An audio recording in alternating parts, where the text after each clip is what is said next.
संतों ने धुन को भजन का नाम दिया है, लेकिन ये भजन वह नहीं जो बाहर गाया जाता है या जिसे सुरों में पिरोया जाता है।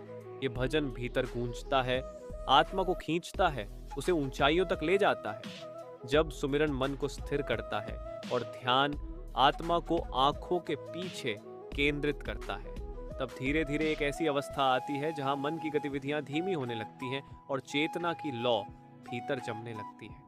जैसे ही यह स्थिरता आती है, जैसे ही ध्यान का केंद्र दृढ़ होता है, भीतर शब्द की वह जीवित धुन जागती है जो हमेशा से हमारे अंदर थी पर मन के शोर में दब गई थी।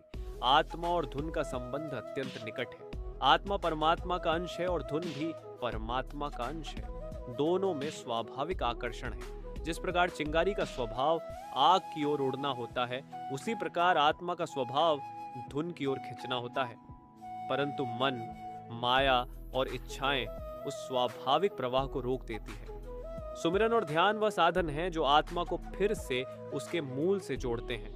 जैसे कोई किसी को पुकार रहा हो और वह आवाज सुनने पर सहज ही उस ओर जाने लगे, वैसे ही जब धुन आत्मा को बुलाती है तो आत्मा उसके साथ बहने लगती है। संत बताते हैं कि हमारे शरीर के 9 द्वार तो प्रकट हैं, पर 10वां द्वार गुप्त है। ये गुप्त द्वार ही रूहानी यात्रा का प्रवेश द्वार है।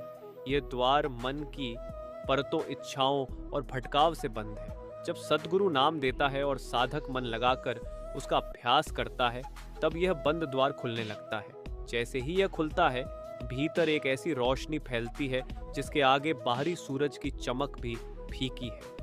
इस रोशनी के साथ साथ अनहद नाद की मधुर ध्वनि सुनाई देती है। एक ऐसी धुन जो न कभी रुकती है, न कभी बदलती है और न कभी क्षीण होती है। यह धुन किसी पुस्तक के पढ़ने से, किसी तर्क वितर्क से, किसी बहस से, किसी विद्या या विद्वता से प्राप्त नहीं होती। चाहे कोई 4 वेद पढ़ ले, 18 पुराणों को सुन ले, दर्शन शास्त्र का पूरा ज्ञान अर्जित कर ले, लेकिन ये सब भी भीतर की धुन के सामने कुछ नहीं। ज्ञान मन को चतुर तो बना देता है, पर मन को जीत नहीं सकता। मन को जीतने का केवल एक उपाय है, धुन को सुनना। यही धुन मन को वश में करती है, आत्मा को ऊपर उठाती है और साधक को परमात्मा तक ले जाती है। आर्षि मुनियों, तपस्वियों, योगियों, ज्ञानी और पंडितों ने अपने अपने साधनों से मन को जीतने का प्रयास किया, पर मन किसी के बस में ना आया। कोई तप करता रह गया, कोई आसनों में फंस गया, कोई वाद विवाद में उलझ गया, कोई ग्रंथों की गहराई में उतरता चला गया, पर धुन के बिना मन की बेचैनी शांत नहीं हुई।